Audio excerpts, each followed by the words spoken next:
할렐루야. 반갑습니다. 가정에서 예배드리시는 분들도 진심으로 반갑습니다. 저를 좀 따라서 할까요? 하나님께 집중하겠습니다. 더운데 오시느라 고생 많았고요. 코로나로 마음도 어수선하고요. 올림픽 때문에 배구는 이겼지만 축구는 져서 또 열받아서 주무셨죠. 네, 하나님께 마음을 이 시간 집중하시기 바랍니다. 20년 전에 본 영화 중에 인상에 깊게 남은 영화가 있어요. 캐스트 어웨이. 좀 이름이 어렵죠. 저 영화인데 제가 좋아하는 톰 행크스가 주연을 했습니다. 페덱스라는 분류회사, 쿠팡 그런 택배회사 같은데요. 이 회사에서 일하는 톰 행크스가 이제 비행기에 화물을 가득 싣고 날아오릅니다. 자, 그런데 기상 악화로 인해서 이 비행기가 추락하게 돼요.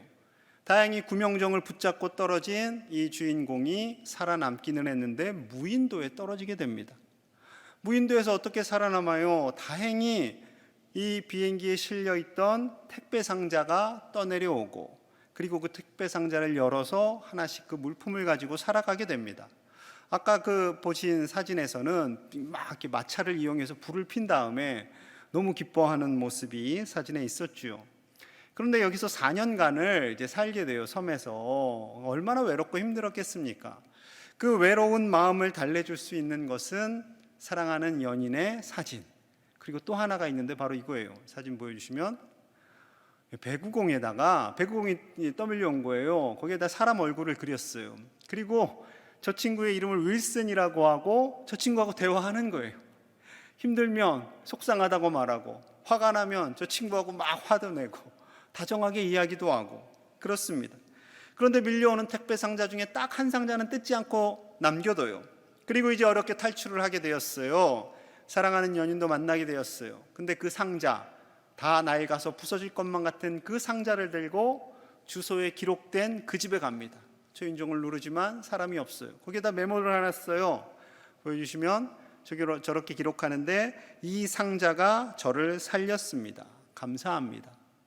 왜 그렇겠어요? 이 4년간 있으면서 내가 언젠가 이 섬을 탈출해서 나가면 내게 맡겨진 사명, 이 택배를 전달해야 되는 이 사명을 내가 반드시 완수하게 될 거야 라는 그 기대감으로 살아남은 거죠. 그래서 고맙습니다. 이 상자가 저를 살렸습니다 라고 표현한 겁니다. 여름 휴가 기간에요, 좀 오래된 영화지만 한번 보셨으면 좋겠어요. 사랑하는 가족이 있다는 것, 함께 대화를 나눌 수 있다는 동역자가 있다는 것, 내가 감당할 수 있는 사명이 있다는 것에 굉장히 감사하게 되는 그런 내용이었습니다. 예수님께서 이제 이 땅에서의 모든 사역을 마무리하시고 승천하실 때가 되었습니다. 제자들의 마음이 좀 어렵지요. 오늘 본문 17절이에요. 예수를 배웠고 경배하나 아직도 의심하는 사람들이 있더라. 아직도 의심하는 사람들이 있습니다. 예수님 죽으신 거 맞는데 부활하신 것은 맞을까? 예수님 승천하고 나면 우리는 어떻게 되는 거지? 앞으로 우리의 미래는 어떻게 되는 거야? 혼란스럽고 불안합니다. 이것을 다 주님이 아시지요. 모를 리가 없는데 이렇게 말씀하세요. 자, 19절 20절 상반절입니다. 우리 함께 볼게요. 시작. 그러므로 너희는 가서 모든 민족을 제자로 삼아 아버지와 아들과 성령의 이름으로 세례를 베풀고 내가 너희에게 분부한 모든 것을 가르쳐 지키게 하라. 아멘. 세 가지 큰 사명을 주십니다. 지상대위임령이라고도 하는, 첫째, 모든 민족을 제자 삼아라. 둘째, 아버지와 아들과 성령의 이름으로 세례를 베풀어라. 셋째, 내가 가르친 모든 것을 지키게 하라. 지금 제자들이요, 온전한 정신이 아니에요. 지금 두렵고 떨고 있어요. 그런데 엄청난 사명을 주신 거죠. 대체 무슨 말씀이야? 여기 식으로 하면 뭔 소리다냐이, 이렇게 되는 거죠. 진짜예요. 제자들이요, 이 예수님의 말씀을 제대로 이해할 수가 없습니다. 이 상황에서는. 왜냐하면 지금 예수님을 따르는 사람들이 많지도 않아요. 마가의 다락방에서 다 모인 사람이 몇 명이요? 120명. 이 숫자에는 여성들도 있어요. 연약한 여성들도. 이 사람들이 어떻게 만국을 다니면서 복음을 전해요? 세례를 다 베풀어요? 가르쳐 지키게 해요? 결코 쉬운 사명이 아니지요. 이 상황, 제자들의 이러한 마음을요, 저도 한번 느낀 적이 있어요. 20대 중반에요, 하나님을 인격적으로 만납니다. 그 전의 믿음과 그 후의 믿음이요, 판이 아니게 달라요. 그런데 하나님과 친밀하면 친밀할수록 제 안에 불안감이 하나 생겨요.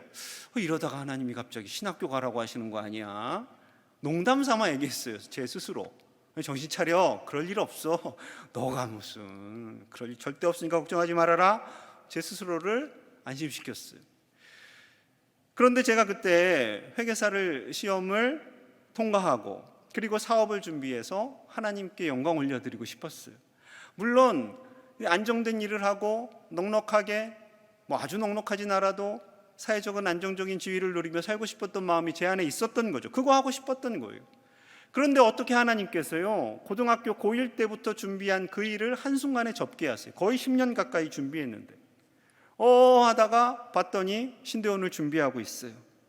근데 그 당시 1999년 신대원 입학 경쟁률은 거의 8대1이었습니다. 8대1 정도야 이렇게 생각하실 수 있겠지만, 장신대가 세워진 개교 이래로 최고의 경쟁률이었습니다. 물론 한 70년대쯤에 목사님들 지원하실 때는 그냥 미달이었어요. 그냥 원서 넣으면 다 갔어요.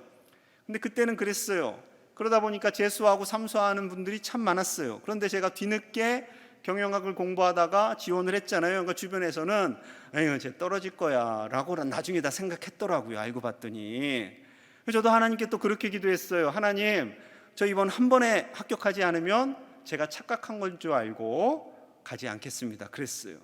그랬더니 하나님이 한 번에 안 붙여주면 얘는 도망갈 것 같으니까 다행히 한 번에 붙여주셨어요. 그렇게 해서 신대원에 들어갔더니 웬걸요, 이렇게 신실하고 훌륭한 전도사님들, 신학생들이 많은데 왜 내가 여기 와 있을까 고민하고 불안하고 제자들처럼 염려하기 시작했어요.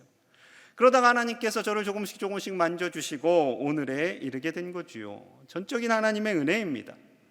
하나님께서 사명을 주실 때 두려운 마음이 들 때가 있습니다. 오늘 본문을 읽을 때 내가 어떻게 모든 민족을 복음화하나, 어떻게 세례를 베푸나, 어떻게 가르쳐 지키게 하나 생각하실 수 있어요.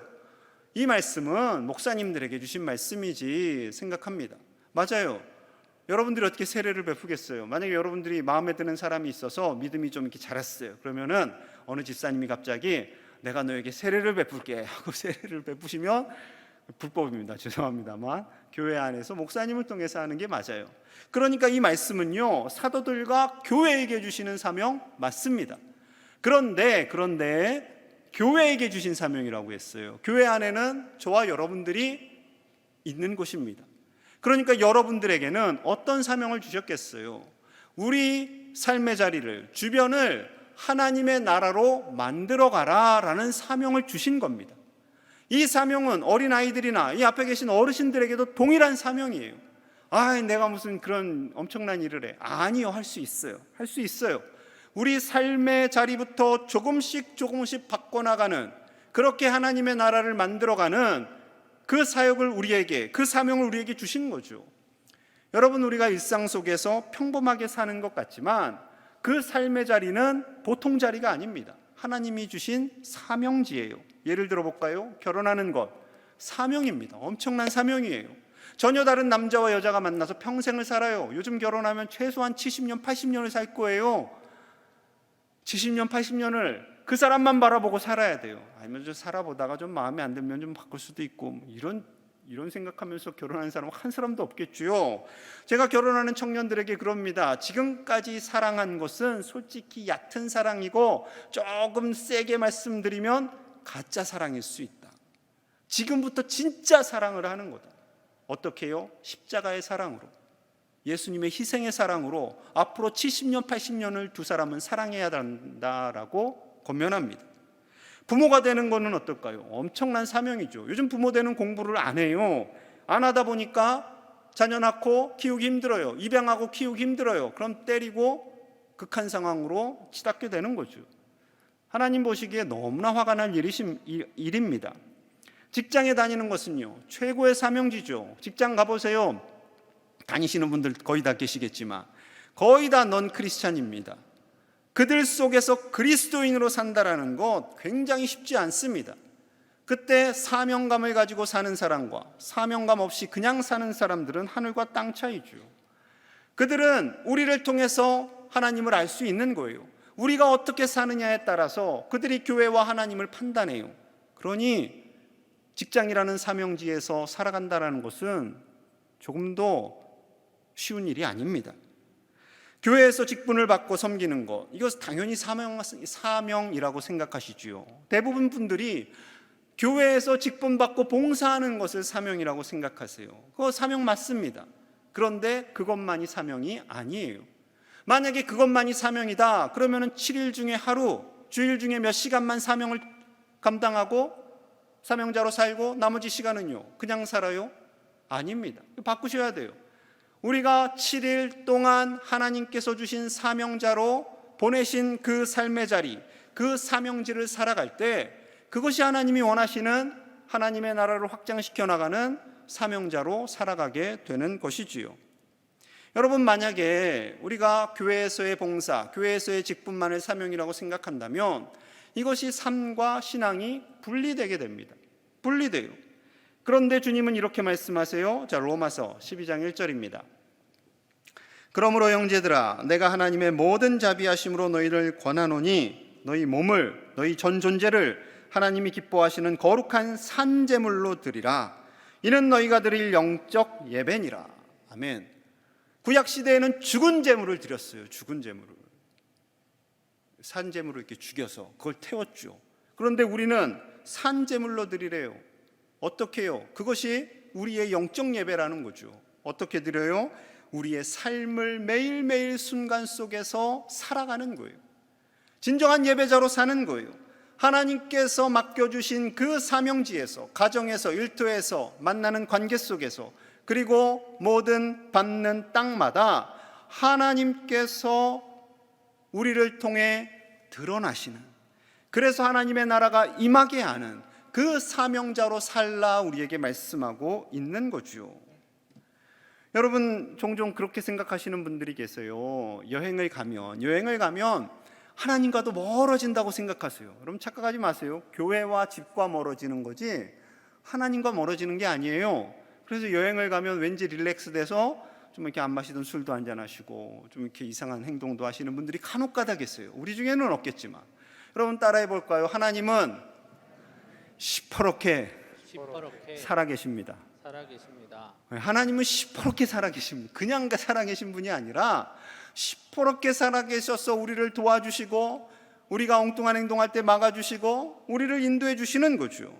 그 하나님께서요, 우리가 어떻게 사는 것이 영적 예배자로 사는가, 이렇게 말씀하세요. 자, 로마서 12장 2절입니다. 우리 함께 볼게요. 시작. 너희는 이 세대를 본받지 말고 오직 마음을 새롭게 함으로 변화를 받아 하나님의 선하시고 기뻐하시고 온전하신 뜻이 무엇인지 분별하도록 하라. 아멘. 자, 어떻게 사는 것이 거룩한 산제물로 드리고 영적 예배자로 사는 것인가? 첫째, 이 세대를 본받지 말아라. 세상의 가치를 따르지 말아라. 둘째, 마음을 새롭게 함으로 변화를 받아라. 셋째, 하나님의 선하시고 기뻐하시고 온전하신 뜻을 분별하라는 겁니다. 좀 내용이 길죠. 이것을요 줄이면 나의 삶의 자리 가운데 하나님이 임재하시는 하나님의 나라로 만들어 가라는 겁니다. 아무리 세상이 악하고 세상이 쾌락과 돈을 향해 집착하며 나아간다 할지라도 하나님의 가치를 따라 살아가는 거예요. 하나님 주신 소중한 가정을 사명감을 가지고 지키는 겁니다. 사명감을 가지고 우리 아이들을 믿음으로 양육하는 거예요. 사명감을 가지고 직장에서 정직하게 하나님의 영향력을, 그리스도의 영향력을 흘려보내며 사는 것입니다. 또한 교회에서도 충성된 종으로 봉사하는 거죠. 어렵습니다. 더 힘듭니다. 불가능할 것 같습니다. 사명으로 사는 것이 쉽지 않겠습니다. 그냥 주일날만 사명자로 사는 것이 훨씬 쉽겠습니다 생각하실 거예요.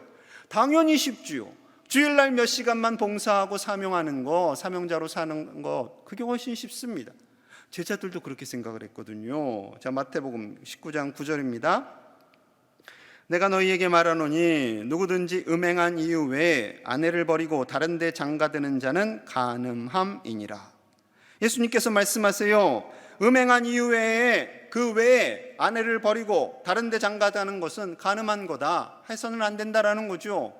그 당시에 아내를 죄송합니다, 마음에 안 들면 그냥 버렸어요. 일을 잘못하면 버렸어요. 그랬어요. 그런데 하나님 그러지 말라는 거예요. 사명감을 가지고 그 아내를 지키고 함께 행복하게 살고 가정을 천국으로 만들라라는 거예요. 제자들이 아멘 했을까요? 그렇지 않습니다. 자, 10절. 제자들이 이르되 만일 사람이 아내에게 이같이 할진대 장가들지 않는 것이 좋겠나이다. 제자들이라고 했어요. 한 명이 아니에요. 여러 명이 만약에 아내와 같이 그렇게 평생 사명감을 가지고 살아야 한다면 결혼하지 않는 것이 좋겠습니다. 어떤 제자들이 그랬는지 명단을 좀 밝히고 싶어요. 여러분, 그 당시의 문화가 이랬다는 거예요. 여성분들에겐 대단히 죄송합니다만 제자들도 그냥 사명감 없이 가정을 이루고 살았다라는 거예요. 여러분, 우리는요, 결혼에 대해서, 가정을 이루는 것에 대해서, 자녀들을 양육하는 것, 직장 다니고 교회에서 봉사하는 그 모든 속에서 그리스도인으로 살아가는 것입니다. 세상의 기준하고는 다르게 사는 사람들이에요. 그것이 바로 구별된 사람들이고요, 하나님의 말씀을 따라가는 사람들이고요, 세상과는 별개의 사람들이에요. 우리는 세상 속에 살아가지만 그저 세상 사람들의 생각대로 이기적인 가치대로 똑같이 살아가는 것이 아니라 하나님의 나라를 만들어가는 이 엄청난 사명을 가지고 살아가는 것이지요. 힘든 것 같아요. 당연히 제자들도 처음에는 황당했다니까요. 그런데 어떻게 이것이 가능해요? 우리의 힘과 능력으로는 불가능합니다. 그래서 예수님께서 말씀하세요. 마태복음 28장 18절 함께 봅니다. 시작. 예수께서 나와 말씀하여 이르시되 하늘과 땅의 모든 권세를 내게 주셨으니. 아멘. 하나님 아버지께서 하늘과 땅의 모든 권세를 예수님에게 주셨어요. 왜 이 말씀을 하실까요? 20절 하반절 말씀을 하시고 싶어서 그래요. 제가 읽을게요. 볼지어다 내가 세상 끝날까지 너희와 항상 함께 있으리라 하시니라. 아멘. 하늘과 땅의 모든 권세를 가진 예수님께서 세상 끝날까지 우리와 함께 하시겠다 약속하시는 거예요. 어떤 모습으로? 성령님의 모습으로 오셔서, 성령님의 모습으로 오셔서 우리에게 하늘과 땅의 모든 권세를, 그 권능을 부어 주시겠다라는 겁니다. 그 성령님께서 지금 우리 안에 거하셔서 힘을 주시고 능력을 주시는 줄로 믿습니다. 여러분 믿으시기 바랍니다. 신뢰하셔야 돼요. 성령님이 정말 내 안에서 힘을 주시고 그 어려운 상황을 이기게 하시고 나의 가정을, 일터를, 교회를, 나의 만남을 하나님의 나라로 만들어 가심을 신뢰하며 복음의 씨앗을 심는 거예요. 예수님을 닮아서 사는 거예요. 예수님을 옷을 입고 사는 거예요. 그럴 때 하나님의 나라가 확장되어 나가는 줄로 믿습니다. 자, 임정택이라는 히스빈스 커피 체인점 대표가 있습니다. 사진을 보여주시면 저분인데요. 굉장히 젊죠. 다음 사진도 보시면 이제 부산점을 오픈했을 때의 사진입니다. 저 대표가 한동대학교를 나왔어요. 한동대학교 2학년 때 홍콩에서 열린 아시아 대학생 창업 교류전에 참여를 합니다. 거기서 여러 가지를 배우는데 중국 학생을 만났어요. 근데 중국 학생이 그러는 거예요. 나는 이런 거 배워서 중국에서 가장 가난한 지역 가서 나는 그들을 위해서 헌신하며 살겠다라고 얘기를 하는 거예요. 그러니까 이제 이런 얘기는 보통 크리스찬들이 하잖아요. 이 청년이, 이 대표가 너 크리스찬이냐? 너 교회 다니냐? 그랬더니 아니, 예수님이 누구냐? 이제 이러더래요. 이 청년이 충격을 받아가지고 왔어요. 하나님을 안 믿는 청년도 저렇게 나라를 위해서 헌신하겠다는데 그럼 저는 어떻게 살아야 합니까? 하면서 기도하는 중에 하나님이 감동을 주셨어요. 마태복음 25장 40절로 너희가 여기 내 형제 중에 지극히 작은 자 하나에게 한 것이 곧 나에게 한 것이니라. 지극히 작은 자에게 한 것이 나에게 한 것이니라. 그럼 하나님, 제가 지극히 작은 자를 만나게 해주세요. 저에게 지극히 작은 자는 누구입니까? 그랬는데 하나님께서요, 장애우 공동체를 만나게 해주셨어요. 이것이구나 깨닫습니다. 장애인들이요, 특히 정신장애인들, 그들의 꿈과 소망은 사람답게 사는 거예요. 사람답게 사는 것 특별한 거 아니에요. 결혼하고 직장하고 직장 다니고 아이를 낳고 그렇게 안정되게 사는 거죠. 일반인들에게는 너무나 평범한 것 같지만 그들에게는 그것이 꿈이고요, 소원이라는 것을 알게 되었어요. 그래서 이 대표가 청년이죠, 기업을 하나 만듭니다. 작은 회사, 향기 내는 사람들 해서 사람들을 모으고, 그리고 좋은 멘토들도 함께 이제 사업 계획을 써내려가는 거예요. 이 사업 계획서를 가지고요, 포항에 있는 포스코를 찾아갑니다. 우리 포스코 잘 알잖아요. 문을 막 두드려요. 저를 좀 도와주십시오. 이 사업을 할 수 있게 도와달라고 하는 거예요. 그래서 2009년 한동대학교 한켠에 히스빈스 카페 1호점이 생깁니다. 이곳에 고용된 직원들은 다 정신장애인들, 이들이 안정된 직업을 가지고 사는 거예요. 이 일을 처음 시작했을 때 대표의 나이가 25살이에요. 25살. 대단하죠. 그의 꿈은요, 점점점 확장되어서 이제는 22호점을 오픈하게 되었습니다. 그리고 장애인들을 고용할 수 있는 방법들을 연구하고요, 더 많은 장애인들이 안정된 삶을 살아갈 수 있도록 일하고 있는 거죠. 이 시간이 13년의 세월이 흘렀어요. 거룩한 부담감이 생겼어요. 이 기업이 알려지면 알려질수록 부모님들이 전화하는 거예요. 우리 아이도 연약한데 우리 아이도 좀 취업시켜주세요. 우리 지역에는 언제 그 카페가 옵니까? 저도 일하고 싶어요. 이런 이야기를 들을 때마다 하나님 주신 거룩한 부담감을 갖게 되는 거죠. 처음 시작할 때는 막막하죠. 얼마나 두려웠겠습니까? 그런데 하나님께서 능력을 주시는 거예요. 성령님이 사람을 만나게 하시는 거예요. 여러분, 우리 청년들, 우리 교우님들 안에도 이런 일들을 꿈꾸면서 그 꿈을 키워나가실 수 있는 믿음의 사람들이 되시기를 축복합니다. 하나님께서 우리에게 사명을 주세요. 물론 이 대표님처럼 유명하게 되지 않을 수도 있어요. 작게는 우리의 가정, 일터, 삶의 자리 가운데 하나님이 기뻐하시는 사명, 그 사명을 가지고 살아가는 것, 그것을 하나님께서 원하고 계시는 거죠. 사도 바울의 고백입니다. 사도행전 20장 24절이에요. 함께 봅니다. 시작. 내가 달려갈 길과 주 예수께 받은 사명 곧 하나님의 은혜의 복음을 증언하는 일을 마치려 하면은 나의 생명조차 조금도 귀한 것으로 여기지 아니하노라. 아멘. 예수님께서 주신 사명, 그 복음을 전하는 일에 내 생명조차 조금도 귀한 것으로 여기지 않겠다라는 겁니다. 바울이 건강했나요? 아닙니다. 육체의 가시가 있었어요. 문제가 있었어요. 아픔이 있었어요. 그러나 사람의 능력으로 하는 게 아니에요. 하나님의 도우심으로 하는 겁니다. 이 나이에 내가 무슨 하나님의 나라를 확장시키나요? 하실 수 있습니다. 하실 수 있어요. 우리가 목회자가 되고 선교사가 되고 큰 사업을 해야 이루는 것이 결코 아닙니다. 우리의 작은 가정, 일터, 내가 거하는 삶의 자리를 주님이 기뻐하시는 삶의 자리로 만들어 가시는 거예요. 예수님으로 옷을 입고 살아가는 거예요. 주님께서 반드시 권세와 권능을 더하여 주실 줄로 믿습니다.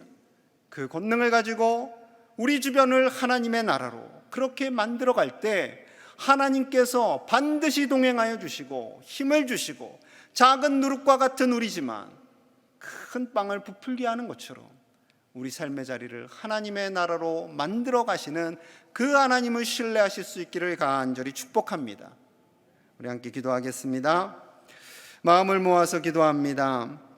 우리의 가정, 우리 일터, 우리 교회, 우리가 밟는 땅마다 하나님의 나라로 만들어가라 말씀하십니다. 이 위대한 사명을 가슴으로 받기를 원합니다. 두려워하지 않고 하나님의 도우심을 받아 하나님께서 주시는 권세와 능력으로 하나님께서 주신 사명을 감당하는 주의 백성들이 되게 하여 주시옵소서. 우리 자녀손들이 되게 하여 주시옵소서. 교회 학교, 오늘까지 여름 성경학교를 합니다. 우리 자녀손들이 하나님의 나라를 확장시켜 나가는 사명자가 되게 하시고 평생 동안 하나님 의지하며 살게 하여 주시옵소서. 우리 자녀손들의 덕을 이 나라가, 이 지역이 보게 하여 주시옵소서. 이 시간 함께 교회를 위해서, 우리 자녀손들을 위해서, 우리 자신을 위해서 말씀을 가지고 기도합니다. 하나님 감사합니다. 우리 가정을, 우리 일터와 교회, 우리가 밟는 땅을 사명지로 주시니 감사합니다. 아버지께서 우리에게 주신 이 사명지를 하나님의 나라로 만들어가게 하여 주시옵소서. 연약하고 부족하고 능력이 없지만 성령님께서 우리에게 권능을 더하여 주셔서 나의 자리가 하나님의 나라가 되게 하여 주시옵소서. 이 광양이, 순천이, 이 나라가 하나님의 나라가 되게 하여 주시옵소서. 이를 위해 우리 자녀손들 믿음으로 살게 하여 주시옵소서. 오늘까지 여름 성경학교를 하는 우리 자녀손들 가슴속에 예수 그리스도가 살아 숨쉬게 하여 주시고 그들이 가는 곳곳마다 하나님의 나라가 확장되게 하여 주옵소서. 예수님 이름 받들어 간절히 기도하옵나이다. 아멘.